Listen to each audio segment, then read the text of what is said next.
Let's start with the philosophical principles. Even the word discipline today is a little controversial because people say there's some people who take a more authoritarian approach about child rearing, others who say let the child kind of do their own thing, like guide them gently. Gentle parenting is another popular term. What do we mean when we say discipline? And how do you and Martha approach this philosophically at a foundational level for how to parent children? Sure. Well, discipline simply comes from the Latin word to teach. Discipline, in a nutshell, Lila, is teaching your children the tools to succeed in life. Teaching. That's what parenting is. Teaching is tools. You give your child a toolbox to carry the rest of their life. Think this, not that. Do this, not that. Think twice before you do something. Think before you act. You want a sensitive child, a caring child, a child who respects authority.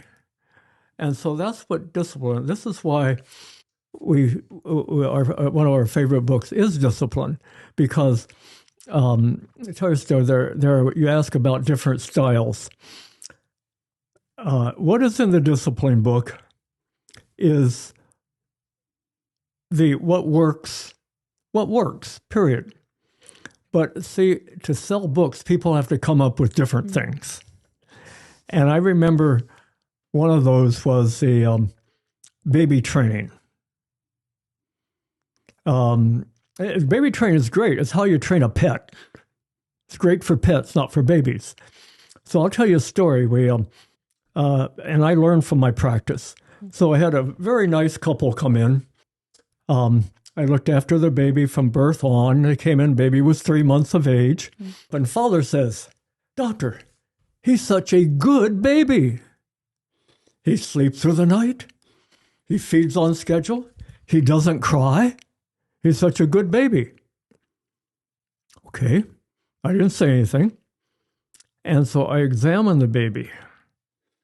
The baby has problems. We call it in medicine apathetic. There was no affect. Didn't look me in the eye. He was sad.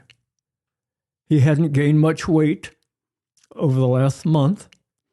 It's called thriving. He wasn't thriving. So I asked Mom, I said, "Mom, how do you feel about this?" And she started crying. She started crying. They were raising their baby on a book, some baby training book, like you train them like that. And she said to me, "Dr. Bill, that never felt right in my heart. It never felt right." And I said, "Yes, because it's not right. It's not right." And then I talked about mother's intuition. See, when a mother births a baby, which as a simple male, I think is the greatest miracle on earth, watching a beautiful baby come into the world.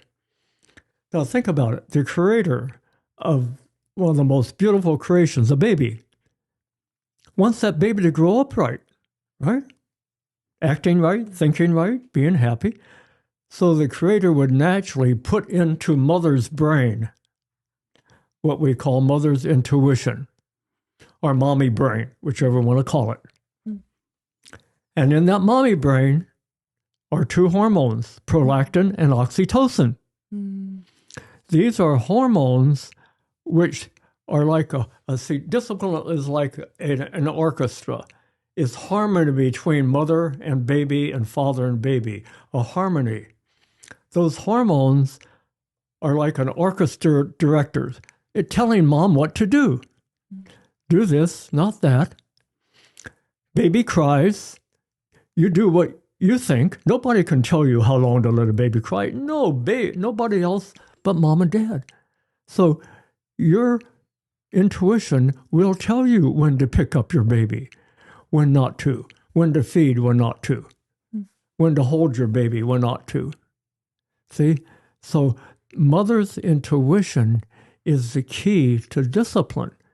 And those who follow it are almost always on the right track. And that story was an incident where mother followed someone else's thought instead of her own intuition, and she got back on track, and baby started gaining weight, started looking at things. And see, babies are resilient. That's a big word. Babies are resilient. They will bounce back like this baby did. In a couple months, back to normal. What would you say to mothers who feel that, or I should say they're worried about their intuition? Yeah. They're worried about being able to trust themselves to the degree that maybe you're recommending. And maybe it's because they weren't mothered in the way that is best for them. Maybe because they have just some sort of self-esteem or self-confidence issues. Maybe it's because of the relationship they have with the father. They're a single mom even. There could be all these reasons for a lack of confidence that a mother may have. Mm-hmm. What advice would you give to that mother? Well, you described my mother in a way. Single mom. My dad took off when I was a month of age. We were what we would call now underprivileged, financially very poor, but spiritually rich. Mm-hmm. And my mom was smart enough to surround me with quality male mentors. And so if you are a mother who needs some support on are you doing the right thing, or a single mom, surround yourself with other moms. Get into a group. There are mothers groups all over, and learn from them. Learn from them, because your intuition's there. And I would say believe in yourself. Just believe in yourself. Tell yourself, we've discussed this on other programs, tell yourself, I have the greatest degree in the world. MOM. Mm-hmm. Take pride, and you have done the greatest job in the world, growing and birthing a little human being inside of you. Wow. And that little baby, what you put into his brain now, you're going to affect that baby for the next 80, 90 years. There's no prescription drug for that. It's only what mom can give.